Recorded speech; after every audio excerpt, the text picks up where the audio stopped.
Hello and thanks for tuning in. My name is Shawn Reilly. I am your town moderator.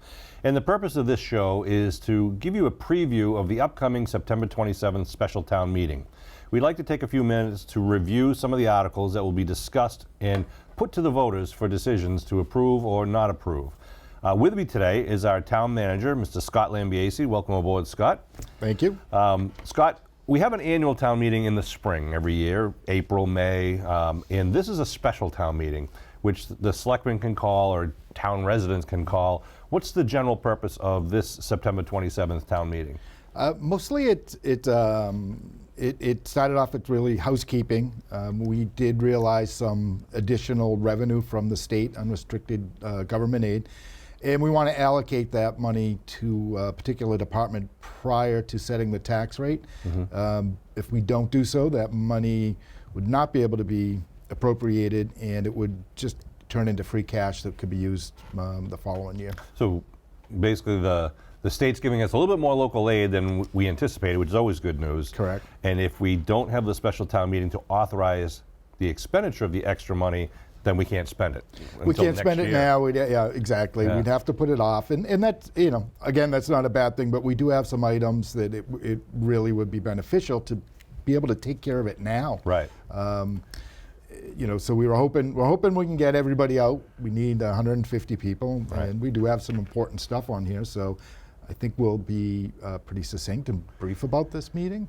Yeah, and we also have an opportunity at this special town meeting for the town to preserve some open space, which we'll get into more detail in just a few minutes.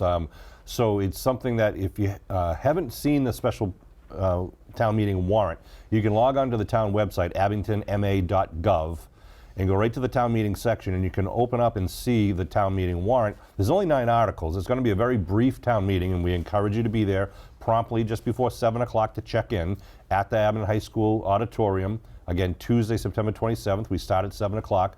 But let's get right to it. Let's go over some of these articles, sure. And we can have the voters a little bit more prepared as they come to the meeting. So Article 1 is an article to supplement the building department's budget for an additional $35,000 for the salary line item and $23,000 for their expense line item. What's that intended purpose? So we had gone through a transition period. It was a little over a year where we actually did not have a building commissioner in that position. We finally got to a point where we found a suitable candidate, and we're very happy with the candidate that we have. But the market rate and things being what they are, we needed to fund more money for that position. And there's also a part-time position that went along with that for a local building inspector. And then there's $23,000 in departmental expenses, mostly towards the software package that's involved with the online permitting. Yeah, I do a lot of work with the building department, so we want to send out a welcome to our new building commissioner, Chris Carmichael, who just started working for the town of Abington.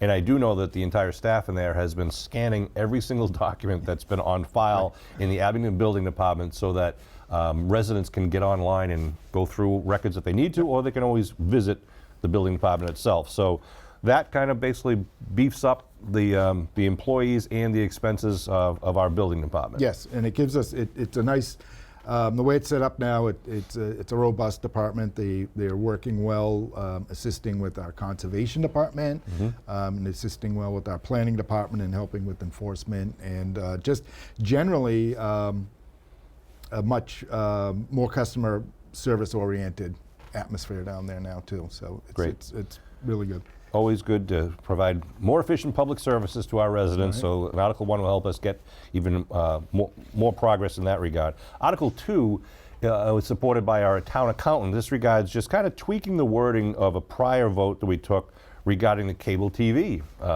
budget.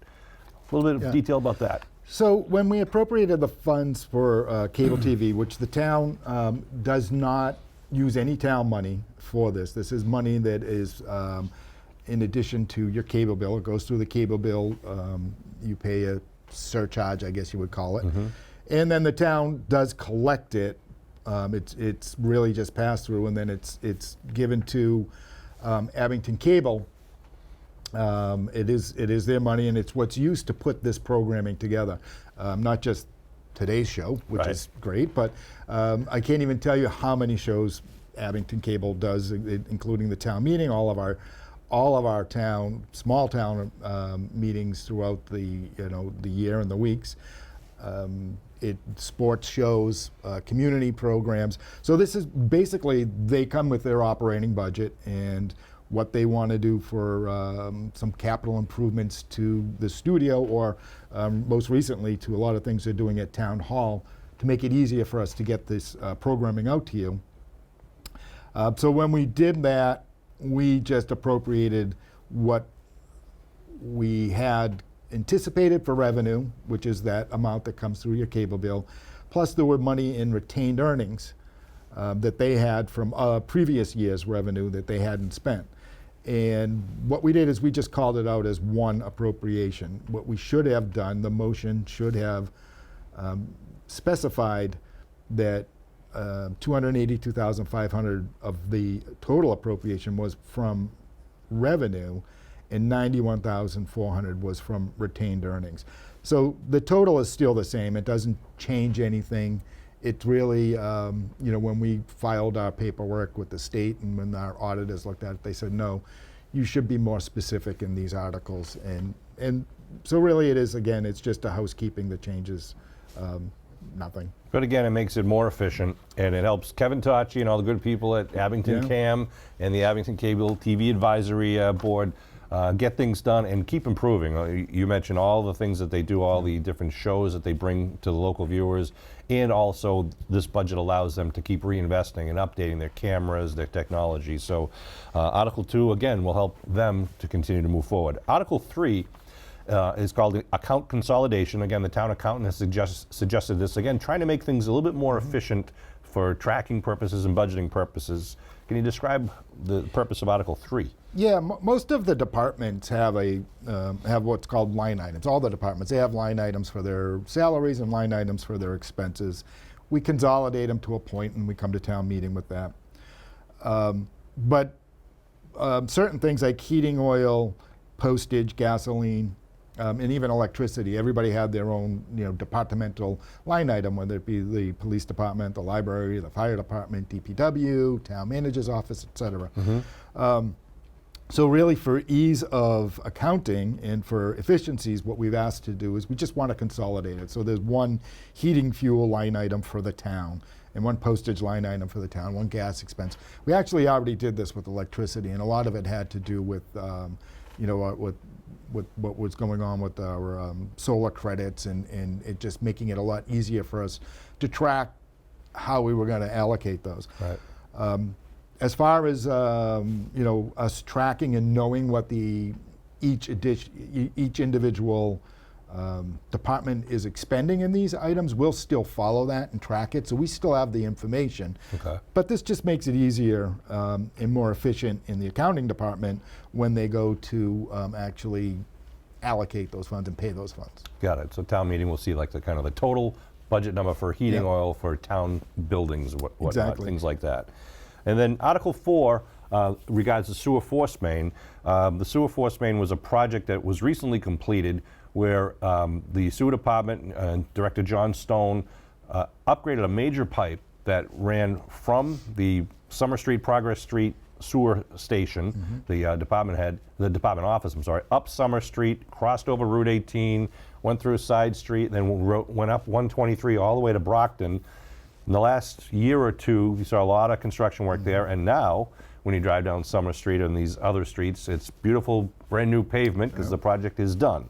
And this Article 4 was put into the warrant for the possibility of a need to pay an outstanding engineering bill, but it's my understanding now we can pass over this article. We don't need to approve this. Is that right? Yeah, correct. We didn't, the initial borrowing, certain engineering costs were not going to be allowed in the way we had borrowed it. But we realize now that this engineering cost can be put into that original borrowing that we were already authorized. Great, so we won't have to take action on Article 4 other than by what we call passing over it, meaning we take no vote, it's not necessary. Yep. But we had to put that article in at the time of printing until we were able to confirm whether we needed to vote on this or not. Correct. Which moves us to Article 5, an article from the Community Preservation Committee. It's a very active committee in the town of Abington, get a lot of great things done. And what they're proposing is for the town has an opportunity to purchase just over 9 acres off of Orchard Lane, which is, if you're not familiar with Orchard Lane is off of Hancock Street. Great opportunity for the town. And Scott, you support this article. Absolutely. This is a great opportunity for the town. This is a great piece of land.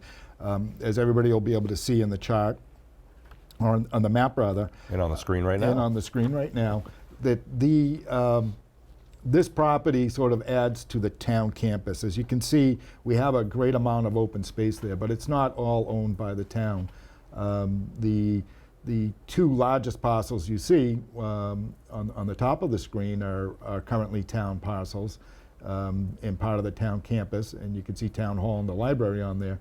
And then the parcel to the lower part of the screen, just adjacent to the one that's highlighted in black, is currently 0 Rockland Street, that's also town-owned. So this really brings a nice addition to our campus, a nice addition to our open space. This will be preserved, and we'll be able to create trails. You'll be able to essentially come from Rockland Street and have trails that would come all the way over and right over to the school fields and to the high school. So again, to acclimate people who are looking at this right now, that long, thin piece of strip that runs left to right across the top, that is Glenowitz Way. And if you can see the ghosted image of Abington High School, Abington Middle High School up on the top towards the right, that's where the high school is. So if you continued to the left, you would bump into Orchard Lane, Broadmeadow Lane, Buckboard Lane, that area. And that highlighted black parcel is the parcel with the 9+ acres that the town is looking to purchase using community preservation funds. So great opportunity, as you said, to kind of add to that central town-owned property. It is the geographic center of town. Yes, and again, we're trying to, we have already purchased one other piece of land in this area that you recall maybe 2 town meetings ago, which was called 0 Bedford, but it is just creating a great campus. It's preserving some amazing land here. This is a piece of property that the property owner actually had a developer very interested in it and had an offer from that developer, and then came to the town and said that he would rather not develop it and wanted to give us the opportunity. So we're thankful that he did, because I think that this is just an amazing piece of land that we definitely want to preserve. And that's kind of really the highlight of this town meeting. I think of these couple of articles of these land issues that we have the opportunity to protect and preserve some of our natural open space. This is stuff that land and parcels that are untouched that would be great for trails and great for hiking. We have a wonderful opportunity here. So I think that's probably the most excitement about this town meeting. Yeah, and what's important though is we need at least 150 residents, voters, to be there in order to move forward with this town meeting and to be able to take these votes. So we really implore you to bring your friends, bring your spouses, bring other voters on September 27th so we can take these votes and take advantage of preserving this property. That moves us to Article 6, which is an article which is just the payment of a prior year's bill. It's just a $400 bill. But procedurally, we have to take a vote at town meeting to pay the bill. Anything you want to add to that? No, actually, I mean, this happens. I think we see it at the annual every year that, occasionally a vendor, they don't get a bill to us no matter how many times we chase them. They don't get it to us on time. We still owe them the money, but for accounting purposes, we have to, after a certain period of time, we have to come to town meeting for these outstanding bills. This one's only $400, but again, it's GovConnection is a vendor that's been very, good to the town, great to work with. We certainly want to get them paid. So that'll be a quick vote on Article 6. That brings us then to Article 7, which is another article where the town is seeking to take some pretty large parcels of land and protect them for conservation and open space purposes. There are basically 3 main parcels of property. In the warrant, you will see a list, information from the assessors that goes on for about a page and a half. But we also have included in the warrant basically maps showing the designated parcels. And these will all be voted at the same time to be basically put under the control of the Conservation Commission to preserve it. Correct. Which is a great thing. And we are going to look, a couple of these parcels are going to come up on the screen. We have the Chestnut Street parcel, which is about just over 11 acres of land on the north side of Chestnut Street. The Ames Knoll State Park is on the south side. This is 11.4 acres, according to the assessor's records. That's a great available piece of land that the town already owns, but this vote would make it under conservation control. Yeah, this will protect that land in perpetuity. And as you can see, it's a adjacent or across the street from the state park. The parcels that it abuts and that are other than the one to the left of it, those other parcels are pretty much untouched. And if you continue up to the north of that parcel, there's just an incredible amount of protected land that goes into Holbrook and into Weymouth, and it stretches on for quite a way. So this is another significant piece, a high priority piece, and it's definitely this, and all the ones that are part of this article would just be amazing additions to our open space inventory. And there was at one time these parcels in Article 7 were considered for sale by the town. Yeah, so a lot of them were just on that surplus inventory list that we got several years ago. They were left in for non-payment of taxes for the most part, and so many of them had gone up in the beginning on the auction list. We had some residents reach out and point out that these were valuable properties and it would be best to try and find a way to preserve them. So most of the ones that you see, we did pull them off that auction list. 0 Chestnut, all the Oakland Street ones that are in here, Rockland Street, 0 Rockland Street ones, because again, they are all environmentally important pieces. They've been untouched. They're habitats for many different species of animals and flowers and plants. And let's show you some of the other locations. So the second of the 3 parcels in Article 7 is the Rockland Street parcel you see there on your screen. Right above it is the Orchard Lane parcel that we previously discussed in Article 5. So you can see how this would connect, and you see the town hall parcel to the north of that. So this Rockland Street parcel is approximately 27 acres of land, which the town again would protect. It's got some wetlands out there, a small little pond area, just an area where people can take some walks through the trails if they'd like to. The town again owns this property now. This vote would preserve it.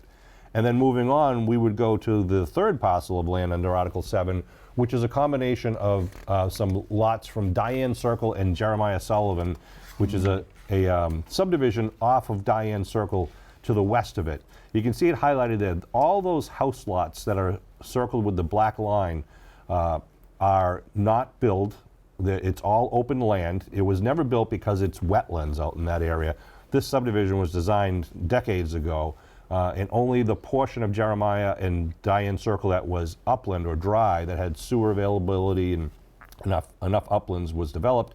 All this land to the rear, the town now owns. And as you can see, to the immediate west of that, there's a river going down. That's Beaver Brook. And so this is kind of an environmentally sensitive area and just a nice area that the town would like to preserve. So your vote to approve Article 7 would also protect this area of town. Yeah, and we've been working hard with the Open Space and Recreation Committee, the Conservation Commission, and the Board of Selectmen. They've looked at this parcel and some of the other ones that we're hoping to preserve. As we add these to the inventory, they would love to turn one of them into a state or into a town forest. And again, once these are added to our inventory, we'll be able to seek out grant funding. There's a lot of funding opportunities out there that will help us create these trails, create little pull-off areas where people can park and walk. And as you can see on that last slide, that area abuts another significantly large conservation area. So some benefits for the town can take advantage of. Again, we need 150 people though to establish our quorum, to be there by 7 o'clock on Tuesday, September 27th. We have 2 more articles after that land article in Article 7. Article 8 is collective bargaining agreement. Collective bargaining basically is union contract approvals. Scott, what's the update on that article? Yeah, right now we have an agreement with our Department of Public Works and with that labor union, so we're ready to ask town meeting to ratify that or to vote to fund the first year of that.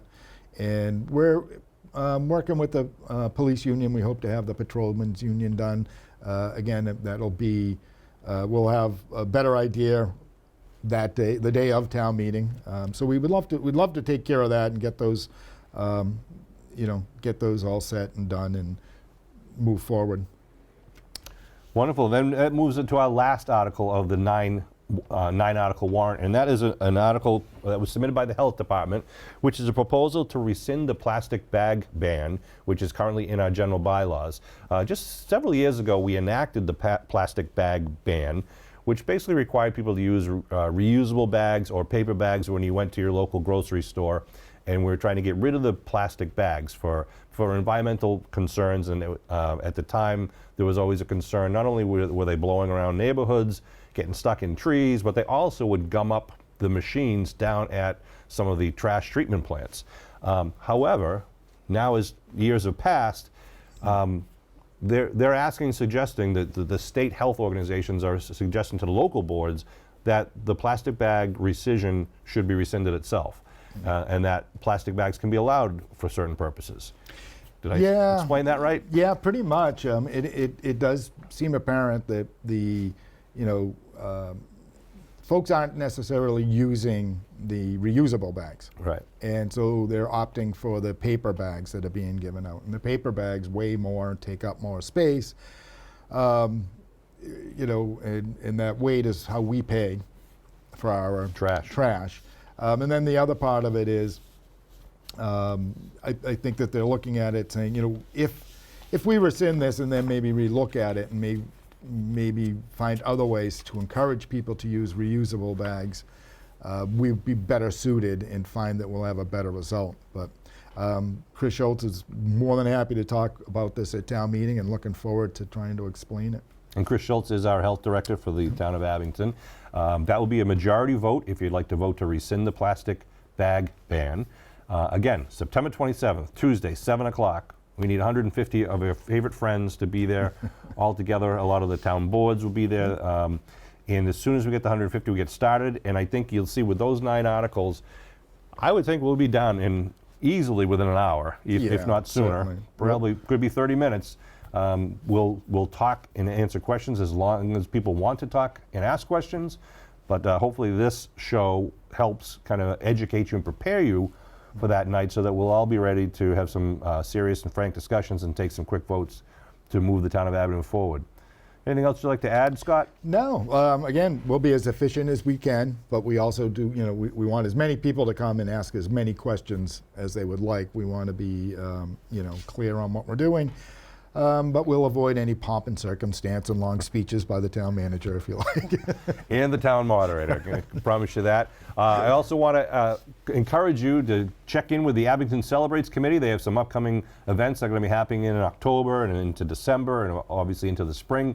They will have some people there in the hallway passing out some information, but you can always go on their Facebook page. Abington Celebrates is a great organization, does a lot to celebrate our community of Abington. So Scott, I want to thank you for coming to join us to help explain this. I want to thank the viewers at home for tuning in, and especially want to thank Kevin Tachi, our man behind the screen that's making it all happen. Thank you for tuning in. We really hope we'll see you on Tuesday, September 27th at the Abington High School Auditorium. Please arrive about 15 minutes before 7 o'clock so we can check you in, get you seated, and we'll get ready to roll, and we'll get you home by 8 o'clock. Thanks for tuning in. Thank you.